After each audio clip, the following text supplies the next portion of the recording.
오늘 우리에게 주신 하나님 말씀은 사무엘상 17장 31절에서 40절까지 말씀입니다. 어떤 사람이 다윗이 한 말을 듣고 그것을 사울에게 전하였으므로 사울이 다윗을 부른지라. 다윗이 사울에게 말하되 그로 말미암아 사람이 낙담하지 말 것이라. 주의 종이 가서 저 블레셋 사람과 싸우리다 하니 사울이 다윗에게 이르되 내가 가서 저 블레셋 사람과 싸울 수 없으리니 너는 소년이요 그는 어려서부터 용사임이라. 다윗이 사울에게 말하되 주의 종이 아버지의 양을 지킬 때에 사자나 곰이 와서 양떼에서 새끼를 물어가면 내가 따라가서 그것을 치고 그 입에서 새끼를 건져내었고 그것이 일어나 나를 해하고자 하면 내가 그 수염을 잡고 그것을 쳐 죽였나이다. 주의 종이 사자와 곰도 쳤은즉 살아계시는 하나님의 군대를 모욕한 이 할례받지 않은 블레셋 사람이리까 그가 그 짐승의 하나와 같이 되리이다. 또 다윗이 이르되 여호와께서 나를 사자의 발톱과 곰의 발톱에서 건져내셨은즉 나를 이 블레셋 사람의 손에서도 건져내시리이다. 사울이 다윗에게 이르되 가라, 여호와께서 너와 함께 계시기를 원하노라. 이에 사울이 자기 군복을 다윗에게 입히고 노투구를 그의 머리에 씌우고 또 그에게 갑옷을 입히매 다윗이 칼을 군복 위에 차고는 익숙하지 못하므로 시험적으로 걸어보다가 사울에게 말하되 익숙하지 못하니 이것을 입고 가지 못하겠나이다 하고 곧 벗고 40절 다 같이 읽겠습니다. 손에 막대기를 가지고 시내에서 무끄러운 돌 5을 골라서 자기 목자의 제구 곧 주머니에 넣고 손에 물 블레셋 사람에게로 나아가니라. 아멘. 여러분, 싸움에서 지는 가장 중요한 요인은 바로 두려움이죠. 우리 11절 오늘 사무엘상 17장을 전체를 좀 살펴볼 텐데 11절을 한번 보십시다. 사울과 온 이스라엘들이 블레셋 사람 이 골리앗의 말을 듣고 어떻게 되죠? 크게 놀라 두려워하니라. 이 두려움에 사로잡히면 심리적인 굴절 현상이 생깁니다. 그래서 실제보다 더 크게 보이는 거죠. 4절에서 7절까지 이 골리앗에 대해서 사울이 또 이스라엘이 묘사한 내용을 보면 이들이 두려움에 사로잡혀서 사울을 이 골리앗을 실제 모습보다 더 크고 세게 강하게 마치 무서운 것처럼 대단한 것처럼 이렇게 묘사하고 있습니다. 저희들은 골리앗이 어떤 사람인 줄 압니다. 그래서 이 골리앗을 우리 입장에서 보면 너무나도 덩치만 크고 둔한 그런 사람으로 보이죠. 이렇게 옷 입은 거든지 4절부터 보면은 이런 옷을 입고 이런 투구를 쓰고 이런 무기를 들고 어떻게 할 건가? 무겁잖아요. 몸이나 제대로 가질 수 있을까? 이런 생각이 듭니다. 실제로 나중에 이 거대해가지고 움직이지 못하니까 다윗이 던진 그 물맷돌 하나에 맞아서 나가 떨어지지 않습니까? 이 골리앗의 실체는 그런 것이죠. 그런데 우리가 두려움에 사로잡히면 이 상대방이 비현실적으로 보인다 하는 겁니다. 실제보다 훨씬 위협적인 존재로 보이는 거예요. 그래서 싸워보지도 못하고 미리 포기하고 도망을 치게 되는 것입니다. 게다가 이 두려움이라고 하는 것은 전념성이 매우 강하죠. 특히 이 사울과 같은 리더가 두려움에 딱 사로잡혀 있다? 그러면 이것이 온 백성들에게 다 전념이 됩니다. 그러면 싸워보나 마나 희망이 없는 것이죠. 심리학 교수 엘렌 다운스는 그의 저서 리더여 두려움을 극복하라 라는 책에서 성공의 핵심은 바로 이 두려움에서 해방되는 것이다 라고 말하면서 그는 우리 인생이 가지고 있는 대표적인 7가지 두려움을 이야기합니다. 첫 번째, 이 무능에 대한 두려움. 내가 하지 못하면 어떡하지? 그런 두려움이 있죠. 거절에 대한 두려움. 저 사람이 날 싫어하면 어떡하지? 두려움. 결핍에 대한 두려움. 이거 없는데 어떡하지? 두려움. 현실에 대한 두려움, 골리앗과 같은 그 현실에 대한 두려움이죠. 또 미지에 대한 두려움, 불확실한 미래에 대한 두려움, 그리고 권위자, 그 권위에 대한 두려움, 누구 앞에만 서면 발발 떠는 그 두려움, 쓸데없이 떠는 그 두려움이 있다는 거죠. 마지막으로 이 나이에 대한 두려움, 내가 너무 나이가 많구나, 내가 너무 나이가 어리구나, 그래서 나는 하지 못해 하는 그런 두려움이 있다는 것입니다. 이 다운스 박사는 두려움이야말로 사람들이 가지고 있는 그 재능을 극대화시키는 것을 가로막는 것이 바로 이 두려움이라는 것입니다. 두려움이 있으면 우리 안에 많은 재능과 달란트가 있음에도 불구하고 그것을 제대로 발휘하지 못한다 하는 것이죠. 그래서 프랭클린 루즈벨트 대통령은 이렇게 말합니다. 두려워해야 할 유일한 것은 두려움 그 자체이다. 두려움 그 자체. 바로 그것을 두려워해야 된다. 두려워해야 된다는 것은 그 두려움을 없애야 된다 하는 것이죠. 히브리서 2장 15절에 성경도 이렇게 말하고 있습니다. 또 죽기를 무서워함으로 한평생 종로로 타는 모든 자들. 이 두려움은 우리로 하여금 한평생 그 두려움에 종로로 타게 만든다 하는 말씀이죠. 두려움은 우리의 인생을 발목 잡아가지고 우리 안에 있는 수많은 재능들을 하나도 사용하지 못하고 그냥 도망자로, 숨어있는 자로 그렇게 살게 만든다 하는 것입니다. 그래서 여러분, 오늘 이 말씀에도 보면 사울도 이 백성들이, 자기는 두려워도 백성들이 나가서 싸워주기를, 그 두려움을 해결하는 그런 한 가지 방책을 내는데, 그게 뭐예요? 돈입니다. 돈. 현상금을 거는 거예요. 25절 보세요. 현상을 겁니다. 그를 죽이는 사람은 왕이 많은 재물을 줄 거고, 그 딸도 줄 거고, 그리고 세금도 면해주겠다라고 말하죠. 여러분, 때로는 이 금전적 보상이 우리로 하여금 용기를 불러일으키기도 합니다. 누가 와서 100억 줄 테니까 해볼래? 하면 못할 게 있을까요? 아마 다 덤빌 겁니다.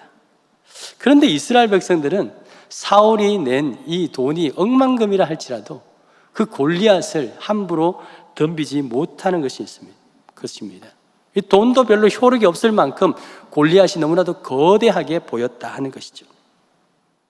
그래서 그들이 할 수 있는 유일한 행동이 뭡니까? 도망가는 것, 숨는 것, 회피하는 것이었습니다.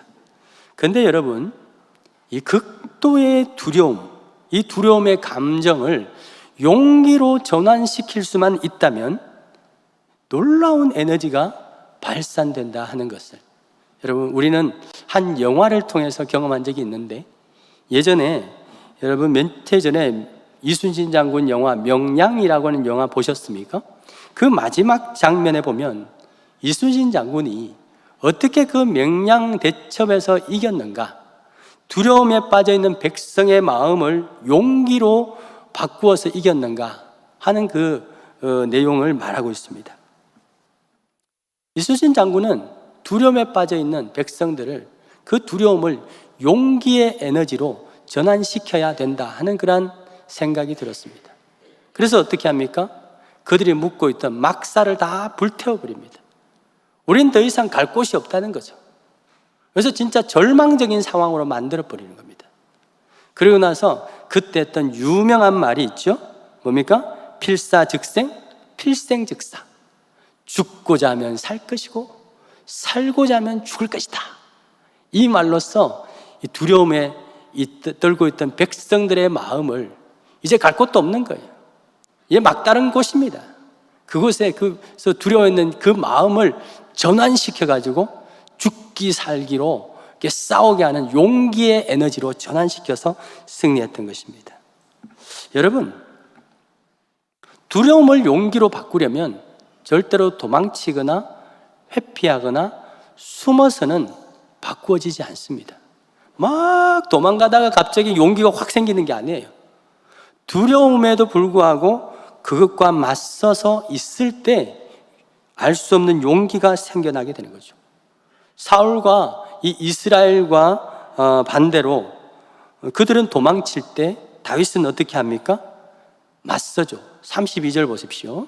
32절 보시면 다윗이 사울에게 말하되 그로 말미암아 뭐 하지 말라? 뭐 하지 말라고요? 낙담하지 말라. 주의 종이 가서 저 블레셋 사람과 싸우리라. 다윗이 골리앗을 이길 수 있던 것은 두려워하지 않고 그 앞에 맞섰기 때문입니다. 그 맞섰을 때 더 놀라운 용기가 생기게 된 것이죠. 데지라고 하는 그 대하소설을 쓴 펄벅이라고 하는 여사가 있지 않습니까? 그분이 한 말이 뭐냐면 용기는 절망에서 생긴다. 절망적인 상황에서 오히려 용기가 생긴다는 거죠. 이 말은 사실 그의 어머니의 이야기인데 그 어머니가 이런 일이 있었습니다. 펄벅은 어릴 때 아버지 선교사이신 아버지를 따라서 중국으로 가게 되죠. 그 중국 그 마을에 이제 선교 생활을 하고 있는데 어느 해에 심각한 가뭄이 왔습니다. 그러자 그날 그 중국의 오지의 그 주민들이 이 가뭄은 외지에서 온 저 선교사가 전하는 그 신이 노해서 그렇다 라는 그런 소문을 막 퍼뜨리기 시작합니다. 사람들이 뭔가 불안하면 뭔가에 이제 분노하려고 하는 대상을 찾죠. 그 대상을 선교사 이 펄벅의 부모님에게 한 것입니다. 그래서 이 불안은 분노로 변하기 시작합니다. 그러나 어느 날 밤 사람들은 몽둥이를 들고 곡괭이를 들고 펄벅의 집에 찾아오게 됩니다. 막 몰려오게 된 거예요. 근데 그날 아버지는 먼 곳으로 선교 여행을 떠나가지고 집에는 어머니와 아이들만 있었습니다. 온 가족은 두려움에 휩싸여 있었던 것이죠. 그때 어머니는 아이들을 저기 장난감을 줘가지고 방에서 놀게 합니다.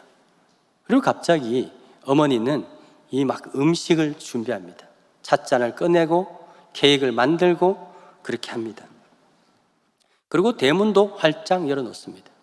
그 분노에 차서 이렇게 밀려온 그 주민들은 문이 닫혀 있었을 것 같은데 열려 있으니까 의아해하면서 또 대문으로 들어오고 거실로 들어오게 되죠.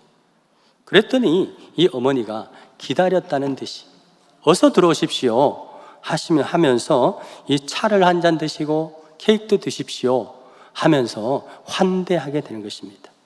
분노에 가득 차서 죽이려고 왔는데 그 모습을 보면서 사람들은 어리둥절해하고 그러나 아무 말 하지 않고 차를 마시고 케이크를 먹게 됩니다. 그리고 구석에서 천진난만하게 놀고 있는 펄벅과 그 동생들을 보게 되죠. 그리고 나서 그들은 한참을 바라보다가 말없이 그 자리를 떠나게 됩니다. 그리고 그날 밤 그렇게 기다리던 비가 내렸다는 이야기입니다. 훗날 어머니는 어른이 된 이 펄벅 여사에게 그날 밤에 두려웠던 그 상황을 이야기를 해줍니다. 사실은 굉장히 두려웠다. 그런데 그날 밤의 상황은 도망칠 곳도 없는 절망적인 상황이었다.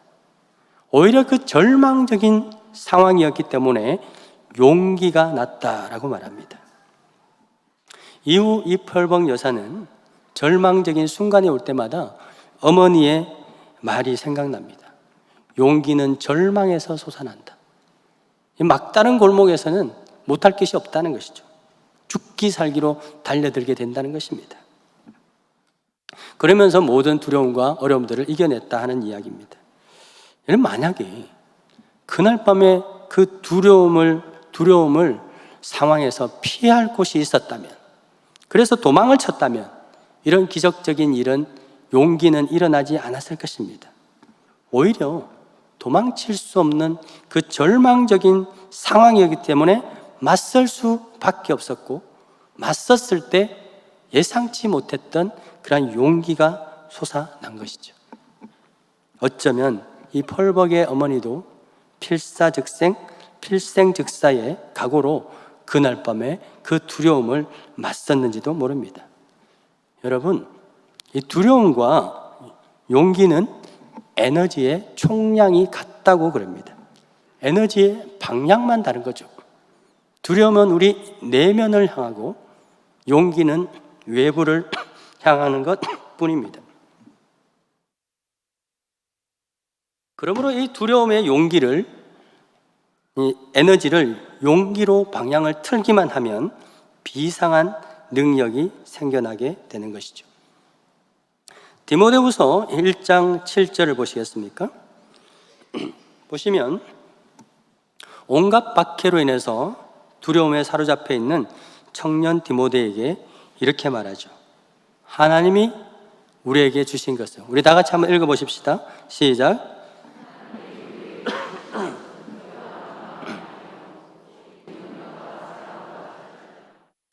8절. 그러므로 너는 내가 우리 주를 증언함과 또 주를 위하여 갇힌 자 된 나를 부끄러워하지 말고 오직 하나님의 능력을 따라 복음과 함께 고난을 받으라. 고난이 두려워서 피하거나 도망가지 말고 어떻게? 고난을 받으라. 두려움과 맞서라 라고 말합니다. 그러면 그 두려움의 에너지가 뭘로? 용기로 변화될 것이다 하는 것이죠. 내 안에 잠자는 리더십을 깨워라의 저자 빌 퍼킨스는 이렇게 말합니다.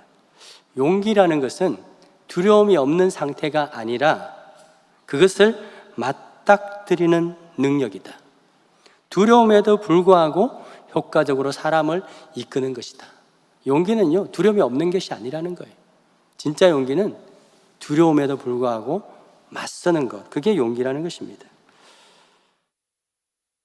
사랑하는 여러분, 골리앗과 같은 그 두려움의 존재를 피하고 도망치기만 한다면 우리는 평생 도망자로 살아야 됩니다.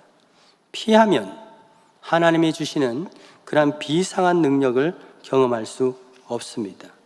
하지만 두려움과 당당히 맞서면 예상치 못했던 용기와 능력이 솟아나게 될 줄 믿으시기 바랍니다. 두 번째로 이 두려움을 용기로 바꿀 수 있는 두 번째 비결은 뭐냐면 성공의 기억을 떠올리는 것입니다. 우리 33절 한번 보실까요? 33절 보시면 사울 왕은 지금 부정적 신념에 가득 차 있습니다. 블레셋 사람과 싸울 수 없으니 너는 소년이고 그는 어려서부터 용사다. 이것은 다윗에게 한 말이라기보다 사울 자기 자신에게 한 말인 것입니다. 그 사람은 용사고 나는 너무 어려, 나는 너무 연약해, 이렇게 말하고 있는 것이죠. 이처럼 이 두려움은 우리 마음 가운데 부정적인 신념 체계를 형성시킵니다. 민수기 13장 31절 이하에 보면 두려움에 사로잡혀 있는 10명의 정탐꾼들이 뭐라고 말하죠? 우리는 능히 올라가서 그 백성을 치지 못할 것이다. 그들이 우리보다 강하다라고 말합니다. 32절에 그 땅은 거주민을 삼키는 땅이다. 모든 우리가 본 백성들은 신장이 장대한 자들이다 라고 말합니다. 33절에 보면 그래서 거기서 네피림 후손인 아낙 자손들의 거인을 보았다. 우리는 스스로 보기에도 메뚜기와 같다. 여러분, 스스로 본다는 것은 객관적으로 보는 것이 아니죠. 주관적으로 보는 거예요. 두려움에 사로잡힌 자가 자기 자신을 보는 것입니다. 그들은 거인이고 우리는 메뚜기다. 이게 뭐예요? 이 두려움이라고 하는 것이 부정적인 신념 체계를 형성시킨 것입니다. 사람들은 가능성보다 불가능한 것에 대해서 더 확신을 가지고 있습니다. 여러분 어떻습니까? 난 할 수 있어. 이번에 될 거야. 이런 믿음이 더 좋습니까? 아니면 이번에도 안 될 거야. 이번에도 실패할 거야. 이 믿음이 더 좋습니까? 대부분 보니까 우리 안에 부정적 신념 체계가 있어요. 아, 이번에도 안 되겠지? 이번에 할 수 있을까? 안 되겠지? 또 실패하겠지? 이런 믿음이 더 강합니다. 골리앗과 싸우면 반드시 질 것이라는 그 확신에 가득 차 있는 사람이 사울과 이스라엘 백성들이었습니다. 예수님 말씀하셨죠. 너희는 믿음대로 될 것이다. 그러니까 된다고 믿으면 되는 거고 안 된다고 믿으면 안 되는 것입니다. 부정적 신념으로 가득 찬 이 사울의 말에 믿음의 확신으로 가득 찬 다윗이 뭐라고 말하죠? 37절 보실까요? 사무엘상 17장 37절 보시면 여호와께서 나를 사자의 발톱과 곰의 발톱으로 건져내셨은즉 나를 이 블레셋 사람의 손에서도 건져내리라. 다윗은 하나님께서 당신과 함께했던, 그래서 승리했던 그 기억을 이야기하고 있습니다. 이것은 자기 자신뿐만 아니라 부정적 신념에 갇혀 있는, 두려움에 사로잡혀 있는 사울을 향한 말입니다. 당신도 바로 전에 아말렉과 싸워서 하나님 함께 있어서 이겼지 않느냐? 그전에는 또 블레셋과 싸워서 이긴 적이 있지 않느냐? 왜 그건 생각하지 않고 실패할 것만 생각하느냐? 안 된다고 생각하느냐? 당신도 성공했던 그 기억을 떠올리라 라고 말하고 있는 것이죠. 사랑하는 여러분, 여러분을 두려움에서 벗어나게 하지 못하는 부정적 신념이 무엇일까요? 무엇을 통해서 그런 것이 형성되었습니까? 우리 예전에 우리 어른들, 특별히 우리 어머님들 세대는요, 어릴 때부터 부정적인 이야기를 들었어요. 여자가 뭐 한다고? 그 말이 우리 속에 부정적 신념으로 가득 차 있습니다. 그래서 못한 거예요. 또 어떤 분들은 큰 실수 또는 큰 실패, 그 하나를 딱 경험하게 되면 다음에도 안 되겠지? 또 실패하면 어떡하지? 이것이 자기의 속에 부정적 신념으로 자리 잡게 되는 것입니다. 여러분, 오늘 이 시간에 그 부정적 신념이 믿음의 확신으로 변화되는 기적적인 역사가 이 예배 가운데 있기를 축원드립니다. 여러분의 삶은 실제로는 실패보다 성공했던 것이 더 많았다라는 것을 저는 확신합니다. 왜 그렇습니까? 여러분은 혼자가 아니기 때문입니다. 하나님께서 저와 여러분들과 늘 함께 하시기 때문인 줄 믿으십니까? 주님은 그 누구보다도 저와 여러분들을 지극히 사랑하십니다. 그러므로 우리의 삶에는 참 생각해 보세요. 실패한 것이 많은지 성공한 것이 많은지. 성공한 것이 훨씬 많습니다. 그러므로 여러분, 내 앞에 있는 그 골리앗 때문에 골리앗이 너무 크다고 그것을 두려워하기보다 그 골리앗을 향하여서 만군의 여호와가 얼마나 크신지, 얼마나 크신 분인지 선포하는 믿음의 용기를 가질 수 있기를 주의 이름으로 축원드립니다. 그렇게 되면 어떻게 될까요? 그렇게 두렵고 크게 보였던 그 영혼의 굴절 현상으로 그렇게 비현실적으로 보였던 그 골리앗이 현실적으로 보이기 시작하는 거예요. 믿음의 용기를 가지고 담대히 선포할 때 현실적으로 보이기 시작하는 것입니다. 그 골리앗이 그렇게 커 보였던 것이 시시하게 보이기 시작하는 거예요. 바로 이것이 또한 두려움을 용기로 바꾸는 세 번째 비결인데요. 그건 뭐냐면 그 대상을 현실적으로 바라보라 하는 것입니다. 두려움에 눌려서 부정적 신념에 빠져 있는 사울과 달리 이 다윗은 골리앗을 어떻게 봅니까? 아주 시시하게 보고 있습니다. 시시하게. 마치 동네 다니는, 들판에 다니는 개처럼 보게 되는 거죠. 그래서 그의 손에 들고 간 게 뭡니까? 막대기 하나, 돌멩이 5개. 골리앗도 너가 나를 개로 여기느냐? 이렇게 말하죠. 다윗도 그래, 너는 들판에 다니는 들개보다 더 하찮은 존재야 라고 보고 있는 것입니다. 왜요? 골리앗이 원래 그러니까. 골리앗의 현실이 그런 거예요. 어떻습니까? 덩치만 컸지 둔하잖아요. 빠르지도 못하고.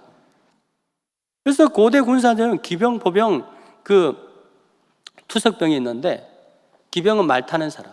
골리앗은 기병이 아니죠. 덩치 그래가지고 말이 어떻게 타겠습니까? 보병인가? 무장을 해가지고 뭐 보병으로 나온 거예요. 다윗은 뭐예요? 투석병이에요, 투석병.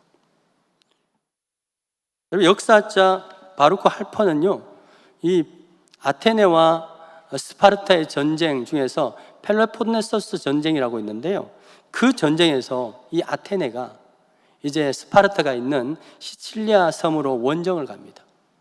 근데 이 아테네 군사들이 대패를 해요, 대패. 엄청난 군인인데 스파르타 몇 명 안 되는 그 군인들한테 완전히 패하게 됩니다.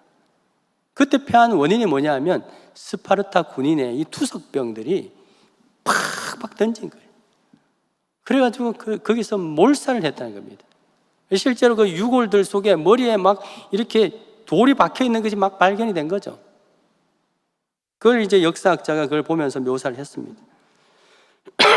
그래서 또 한 사람의 역사학자 로버트 도렌멘트는 이렇게 말합니다. 골리앗이 다윗을 이길 가능성은 전혀 없다. 이것은 뭐냐면 칼을 든 청동기의 전사가 45기경 자동 권총으로 무장한 상대와 맞선 것 같다, 이렇게까지 묘사를 했어요. 그러니까 골리앗은 다윗을 이길 수 없다는 거예요. 원래 이길 수 없다는 거예요. 투석병으로 이길 수 없다는 거예요. 그만큼 노련한 투석병의 이 기술은 골리앗 같은 사람에게는 식은 죽 먹기다는 거죠. 여러분, 성경에도 투석병이 나오는 걸 아십니까? 사사기 20장 15절 이하를 한번 보세요. 누가 베냐민 자손 중에서 기브아 사람이 700명이 있는데 그 700명은 다 왼손잡이로 물매로 돌을 던지면 조금도 틀림이 없는 자들이라. 베냐민의 기브아 사람들이, 그 중에 700명이 완전 투석병으로 노련한 사람들인데 사울이 어디 출신이에요? 베냐민의 기브아 출신이죠. 그렇다면 오늘 이 전쟁에 그 사람들이 나왔을까 안 나왔을까? 나왔죠. 아마 사울에게도 그런 능력이 있었을 거예요. 그런데 그 놀라운 재능이 있음에도 불구하고 뭐예요? 두려움에 사로잡히니까 돌리지도 못하고 도망가고 있는 거예요. 맞겠나? 우리가 던진다고 되겠나? 그러니까 그 두려움이 그 재능을 완전히 누르고 있는 것입니다. 그러니까 이 두려움은요, 현실을 제대로 보지 못하게 하는 거예요. 굴절되게, 더 크게 만드는 거죠. 하지만 다윗은 어떻습니까? 골리앗을 현실적으로 보게 됩니다. 저거 별거 아니야. 약점 많아. 느려. 둔해. 대반 알죠. 또 하나, 골리앗에게는 심각한 약점이 있는데 그건 뭐냐면 질병이에요, 질병. 그것은 소위 거인병이라고 불리는 말단 비대증. 거인들 보면 좀 얼굴이 좀 이상하잖아요. 그 호르몬적인 작용에 의해서 그 말단 비대증이라고 하는데요. 그것에 걸렸을 가능성이 크다 하는 것이 이 본문을 읽은 의료 전문가들의 어떤 일반적인 견해입니다. 여러분, 말단 비대증을 가진 사람들이, 거인병을 가지고 있는 사람들이 가지는 일반적인 흔한 증상이 뭐냐면 시력이 약화돼요. 왜냐하면 이 뇌하 수체에 뭔가가 이렇게 혹 같은 게 눌러가지고 시신경이 안 좋다는 거예요. 그래서 눈이 희미하고 또 복시 여러 개로 보이고 그렇다는 거예요. 아마 이 골리앗도 분명히 그 질병에 있을 것이다 하는 것이 여러분 이 본문에서 여러 가지를 가지고 암시할 수 있는데요. 41절 보면 블레셋 사람, 이 골리앗이 방패를 든 사람을 앞세우고 다윗에게 나아가죠. 여러분, 이것은 지금 1대1 전쟁이거든요, 장수끼리. 그런데 다윗은 혼자 나왔죠. 근데 골리앗은 한 사람의 시종을 앞세워서 나갑니다. 왜 그랬을까요? 눈이 안 보여요. 눈이 안 보이는 거예요. 42절에도 있습니다. 증거보자 안 믿으시는 것 같아가지고 42절에 보면 블레셋 사람이 둘러보다가 다윗을 보고 업신여기니 이는 그가 젊고 붉고 용모가 아름답다 돼 있죠. 다윗을 둘러봅니다. 둘러봐요. 왜 둘러봐? 바로 앞에 있는데 눈이 안 좋으니까, 희미하니까 둘러보는 거예요. 다윗 말고 아무도 없어요. 그런데 다윗이 어디 있나 이렇게 둘러보는 거예요. 근데 이 둘로보다에 해당되는 히브리어 나바트라고 하는 단어가 어떤 단어냐? 그냥 그 보다는 라라는 동사인데요. 흔한 동사예요. 이것은 그냥 이렇게 보는 거예요. 근데 나바트는 뭐냐 하면 막 이렇게 뚫어져라 막 쳐다봐야 돼. 뚫어져라 쳐다보는 거예요. 그 주목해서 본다는 의미도 있지만 잘 안 보이니까 눈을 막 이렇게 해서, 왜 눈 나쁜 사람들 이렇게 보잖아요. 이렇게, 그죠?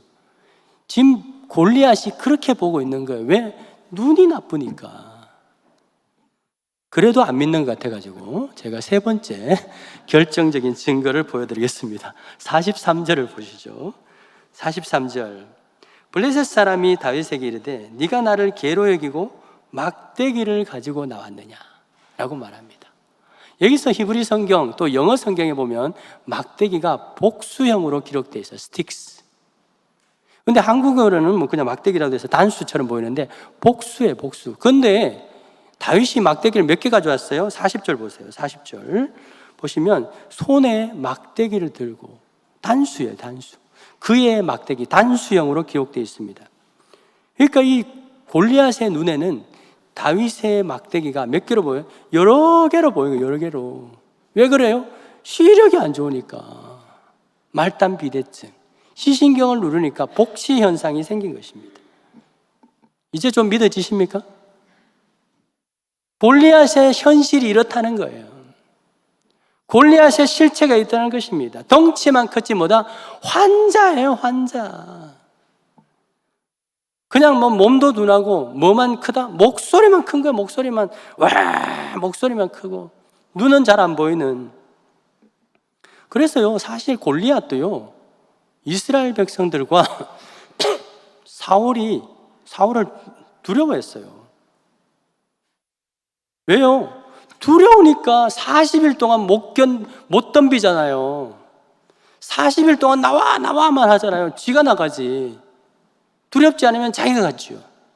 근데 자기도 두려우니까 나가지 못하고 오라고. 여러분, 개들이 보면요, 약한 개들이 소리가 크잖아요. 다 두려워서 그렇거든. 골리앗이 40일 동안 왈왈왈 그랬다니까요. 두려워가지고. 근데 문제는 더 큰 두려움에 빠져 있는 이스라엘 백성들이 골리앗의 그 현실을 못 본 거예요. 그런데 누구는?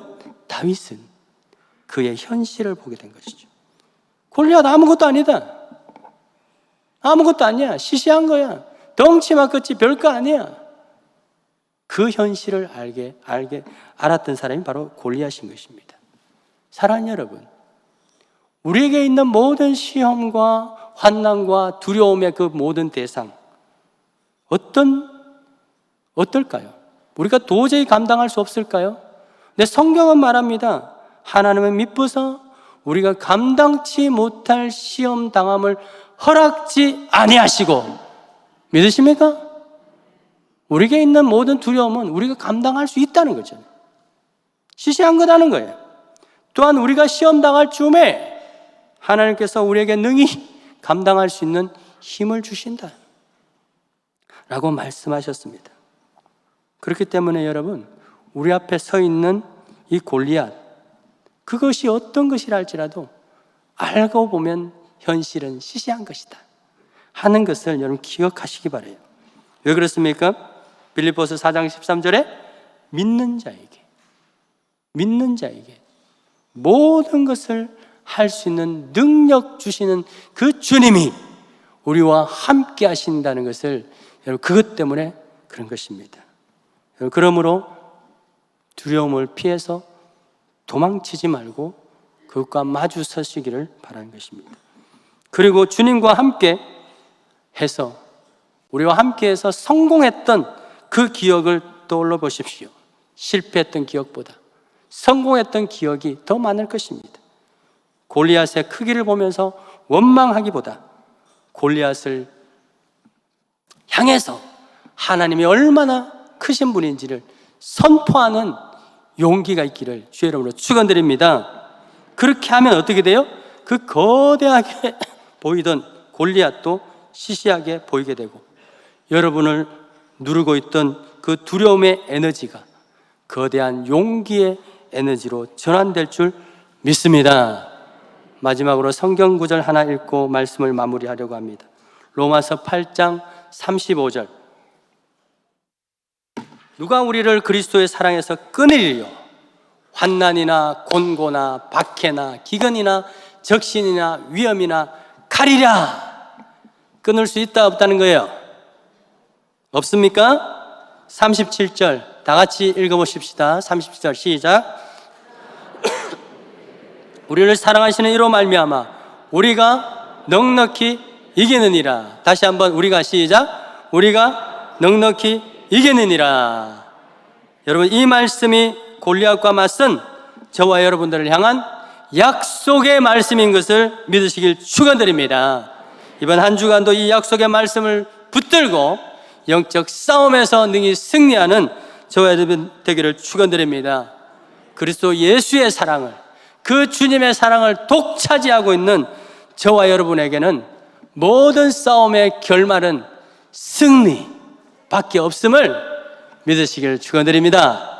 기도하겠습니다. 하나님 아버지여, 우리의 능력과 우리의 이름으로는 너무나도 연약하고 그래서 날마다 질 수밖에 없다는 우리 부정적인 신념에 가득 차 있습니다. 그러나 우리는 홀로가 아니요, 내게 능력 주시는 자, 모든 것을 할 수 있는 그 능력 주시는 주님이 우리와 함께하는 줄 믿습니다. 주여, 어떠한 골리앗도 그런 믿음이 있을 때 골리앗처럼 보이던 우리의 영혼의 굴절을 통해서 그렇게 거대하게 보이는 것도 시시하게 보이는 놀라운 역전이 일어나게 해주시고, 우리의 두려움이 오히려 용기로 변하게 되는 놀라운 역사가 일어날 수 있도록 주여 힘주시고 능력을 다하여 주시옵소서.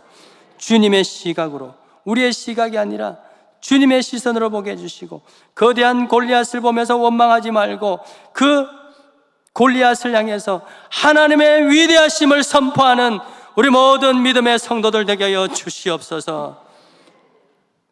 결핍의 두려움과 또 미래에 대한 두려움을 다 내려놓고 주님 앞에 귀한 예물 올려드리는 믿음의 용사들에게 주님께서 복을 주시고 더 큰 힘을 다하여 주셔서 하나님 채우시는 그 능력과 더 영적으로 능력 있게 싸워서 나아가는 승리하는 우리 모든 성도들 되기를 소망하며 예수 그리스도 이름으로 기도드립니다.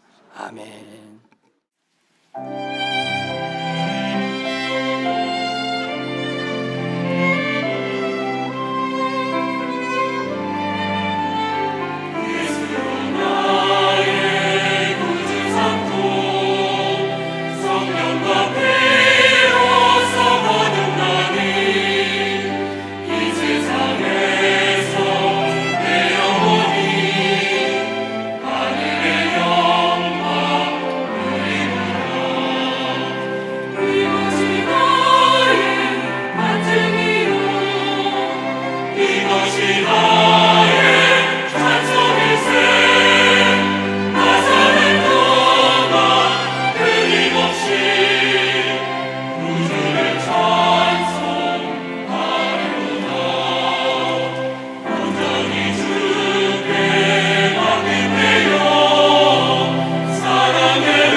십자가의 두려움 앞에서 도망치지 아니하고 회피지 하지 아니하고 우리를 사랑하시기 때문에 십자가를 지인 그 용기를 내시고 또한 그것으로 인해서 사망 권세를 이기신 우리 주 예수 그리스도의 은혜와 하나님 아버지, 우리를 끊임없이 사랑하시고 우리의 피난처시고 반석 되시는 하나님 아버지의 그 극진하신 사랑과 지금도 우리 안에서 내재하시어서 연약한 자들에게 힘주시고 또 붙들어 주시는 보혜사 성령님의 그 권능과 그 권세의 능력이 우리 모든 성도들 머리 위와 자녀 위에 일터 위에 세계 선교 그 현장 가운데 영원토록 함께 있어지이다.